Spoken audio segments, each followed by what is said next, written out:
Warahmatullahi wabarakatuh. Yang terhormat kepada Bapak Fatahila selaku dosen pengampu mata kuliah Pancasila dan kepada teman-teman yang berbahagia. Perkenalkan, saya Putri Nasari dengan MPM 009 sebagai moderator kelompok 2. Di sini saya dan rekan saya akan menjelaskan tentang laporan kegiatan Project Citizen dengan judul pengkajian kurangnya pemahaman mengenai definisi keilmuan Pancasila di SDN 23 Negeri Katon. Di sini kelompok kami yang beranggotakan yang pertama Catur Putra Subekti dengan MPM 004, Muhammad Arya Al-Arsi dengan MPM 0203, Putri Nilasari 009, Seli Prastasi dengan MPM 002, Nurlaila Afdar Agustin dengan MPM 042, Kopi Patu Fadila dengan MPM 050, Miftahul Hasanah dengan MPM 032, Vitara Dewi Nazarina dengan MPM 039, Retna Purwi dengan MPM 2111704, Uljayanti dengan MPM 012. Latar belakang masalah. Permasalahan tentang kurangnya pemahaman definisi terkait keilmuan Pancasila pada siswa sekolah dasar memiliki beberapa alasan yang relevan, di mana alasan ini mendukung rumusan masalah yang akan kami ambil nantinya.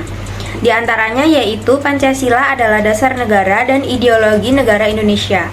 Oleh karena itu, pemahaman yang baik terkait dengan Pancasila sangat penting bagi setiap warga negara, termasuk siswa sekolah dasar. Mereka harus memahami nilai-nilai, prinsip, dan makna dari Pancasila sebagai landasan berbangsa dan bernegara. Pendidikan tentang Pancasila dapat membantu membentuk warga negara yang bertanggung jawab dan sadar akan hak dan kewajiban mereka dalam kehidupan berbangsa dan bernegara. Dengan pemahaman yang baik tentang Pancasila, siswa dapat lebih baik memahami nilai-nilai demokrasi, toleransi, persatuan, dan keadilan. Kurangnya pemahaman terkait dengan Pancasila dapat mengakibatkan miskonsepsi dan pemahaman yang salah tentang nilai-nilai dan prinsip-prinsip yang terkandung dalam Pancasila itu sendiri. Fokus masalah. Masalah yang kelompok kami angkat berfokus pada kasus kurangnya pemahaman mengenai definisi keilmuan Pancasila di SDN 23 Negeri Katon.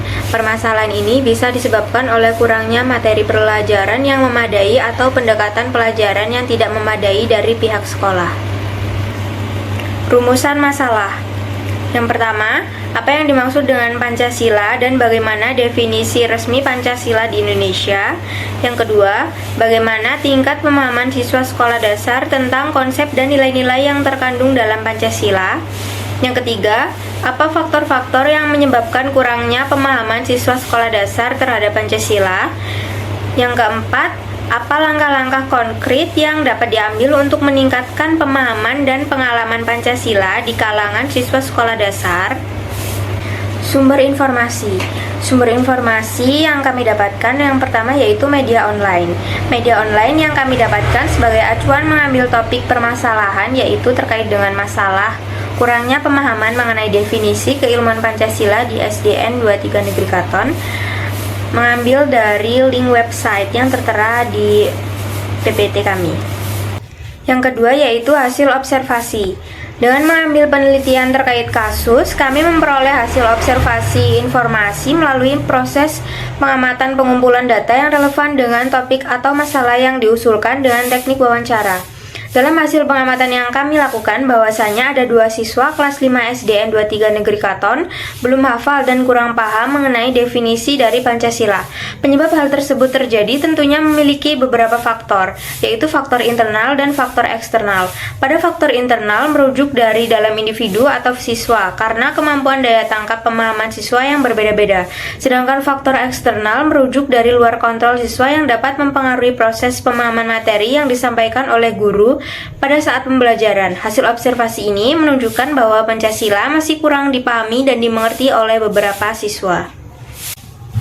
Berikutnya yaitu hasil wawancara. Dari hasil pengumpulan data dan observasi yang sudah dilakukan dengan metode wawancara, didapatkan hasil wawancara. Yang pertama, pemahaman mengenai arti 5 sila di dalam Pancasila. Dalam hal ini, seluruh siswa kelas 5 SDN 23 Negeri Katon sudah memahami terkait nilai di setiap sila dalam Pancasila. Dengan memahami makna masing-masing dari sila Pancasila, siswa dapat tumbuh menjadi warga negara yang bertanggung jawab dan peduli terhadap harmonisasi dan persatuan dalam masyarakat Indonesia. Yang kedua, penghafalan terkait lambang yang ada di dalam Pancasila. Lambang dalam Pancasila adalah bagian penting dari simbol-simbol negara Indonesia yang memiliki berbagai makna. Kurangnya pemahaman terkait lambang Pancasila sering terjadi di kalangan para pelajar, seperti pada kasus kami, yaitu pada kelas 5 SDN 23 Negeri Katon yang belum menghafal tentang lambang Pancasila.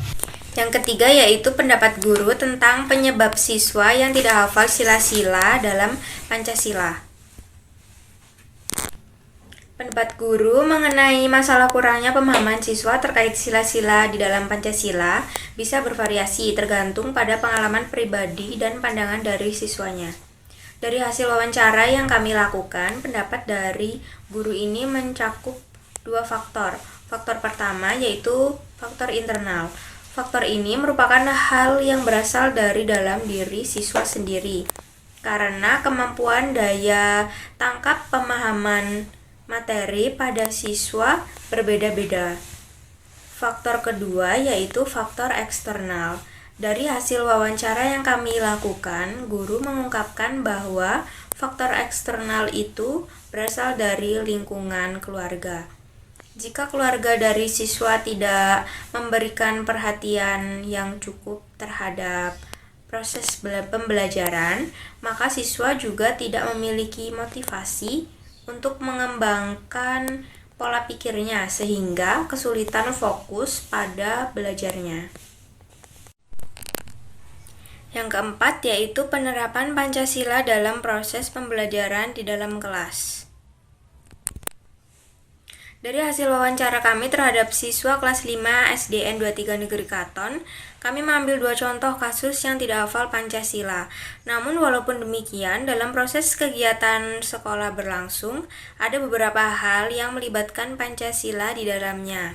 Seperti yang dikatakan oleh kedua siswa yang kami wawancarai, bahwa mereka ikut andil dalam pemilihan ketua kelas, yang dimana merupakan bentuk dari musyawarah mufakat dan piket kelas, yang dimana hal tersebut merupakan bentuk dari gotong royong. Yang kelima, kesulitan siswa dalam menghafal sila-sila Pancasila. Setelah kami melakukan wawancara pada siswa kelas 5 yang belum hafal sila-sila Pancasila, mereka memiliki kesulitan dalam mengurutkan setiap sila dalam Pancasila, yang dikarenakan sering terbalik dalam penyusunan sila-sila Pancasila. Sumber informasi yang terakhir yaitu narasumber.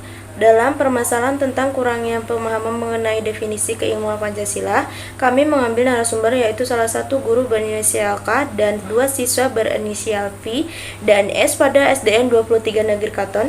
Tujuan wawancara dengan narasumber adalah untuk mengetahui sejauh mana pemahaman terkait definisi Pancasila ini kurang terrealisasi dengan baik di kalangan siswa sekolah dasar. Melalui informasi dari guru, kami mendapatkan hasil wawancara penyebab siswa kurangnya pemahaman mengenai Pancasila. Sedangkan melalui narasumber siswa, kami mendapat hasil informasi mengenai kesulitan mereka dalam memahami Pancasila. Metode pengumpulan informasi. Yang pertama, perencanaan. Sebelum memulai penelitian, kami menentukan tujuan yang jelas untuk melakukan wawancara. Kami mencari narasumber yang akan menjadi tujuan melakukan wawancara, tepatnya pada guru dan siswa SDN 23 Negeri Katon. Selanjutnya menentukan jenis wawancara yang akan kami lakukan, yaitu wawancara terstruktur. Yang kedua, persiapan. Menyusun daftar pertanyaan-pertanyaan yang akan diajukan kepada narasumber terkait kasus kurangnya pemahaman mengenai definisi Pancasila pada siswa sekolah dasar, yang berguna sebagai pedoman agar wawancara berjalan dengan teratur. Mengenali latar belakang dari narasumber yang akan dilakukan wawancara, yaitu guru dan siswa kelas 5 SDN 23 Negeri Katon. Ketiga yaitu pelaksanaan. Setelah semua siap, langkah selanjutnya yaitu melaksanakan sesi wawancara kepada narasumber dengan mengajukan beberapa pertanyaan yang telah disiapkan. Yang keempat, yaitu catatan. Selama sesi wawancara, kami mencatat hasil dari ungkapan narasumber. Selain itu, kami merekam dan mendokumentasikan hasil dari wawancara. Setelah sesi wawancara selesai, kami membuat kesimpulan serta catatan dari hasil wawancara. Jadwal pelaksanaan kegiatan. Yang pertama, tahapan persiapan, yaitu penyusunan dan pengajuan rumusan masalah tanggal 26 September, keterangannya sudah di ACC. Selanjutnya, pengajuan proposal tanggal 10 Oktober, keterangannya sedang diajukan. Yang kedua, tahapan pelaksanaan. Pengumpulan data pada tanggal 22 sampai 23 Oktober, keterangannya mengumpulkan dari data sumber-sumber yang sudah kami cari. Selanjutnya, analisis data pada tanggal 22 sampai 23 September, keterangannya menganalisis data yang sudah terdapat dan mulai melakukan persiapan untuk wawancara. Selanjutnya, persiapan wawancara. Pada tanggal 24 September, keterangannya persiapan wawancara diantara membuat janji dengan narasumber, menentukan tempat untuk dilakukan wawancara, dan menyiapkan beberapa pertanyaan. Yang terakhir, wawancara. Pada tanggal 25 September, keterangannya melakukan sesi wawancara dengan narasumber yang terkait dengan permasalahan. Yang ketiga, tahap penyusunan laporan. Pada tanggal 28 Oktober, keterangannya tahap akhir dalam menyusun proyek kelompok kami, yaitu menyusun keseluruhan laporan dari semua keanggotaan yang sudah dilaksanakan. Berdasarkan hasil pemaparan laporan kegiatan yang disampaikan, dapat disimpulkan bahwa kurangnya pemahaman mengenai definisi keilmuan Pancasila di kalangan siswa sekolah dasar merupakan masalah yang perlu diperhatikan dalam pendidikan. Siswa-siswa seharusnya memiliki pemahaman yang baik tentang nilai-nilai dan prinsip dasar Pancasila sebagai ideologi negara. Hal ini penting karena Pancasila adalah landasan utama bagi pembentukan karakter kebangsaan. Upaya perbaikan perlu dilakukan dengan penyediaan materi yang mudah dimengerti, pelatihan guru yang lebih baik, serta pengintegrasian materi Pancasila dalam kurikulum dengan pendekatan yang lebih relevan dan menarik bagi siswa. Dengan demikian, dapat dipastikan bahwa generasi muda akan memiliki pemahaman yang lebih mendalam tentang Pancasila sebagai landasan negara Indonesia. Saran yang pertama untuk siswa sekolah dasar, sebaiknya benar-benar bisa memahami tentang definisi mengenai Pancasila, supaya dapat menerapkan dan mengimplementasikan nilai-nilai dari isi Pancasila itu sendiri. Yang kedua, bagi guru, informasi yang telah didapat dan dipahami terus ditingkatkan agar bisa menerapkan definisi terkait keilmuan Pancasila kepada siswa sekolah dasar. Berikut ini ada beberapa lampiran dari kelompok kami. Baik, itu tadi penjelasan dari kelompok 2, kurang dan lebihnya saya minta maaf. Saya akhiri, wassalamualaikum warahmatullahi wabarakatuh.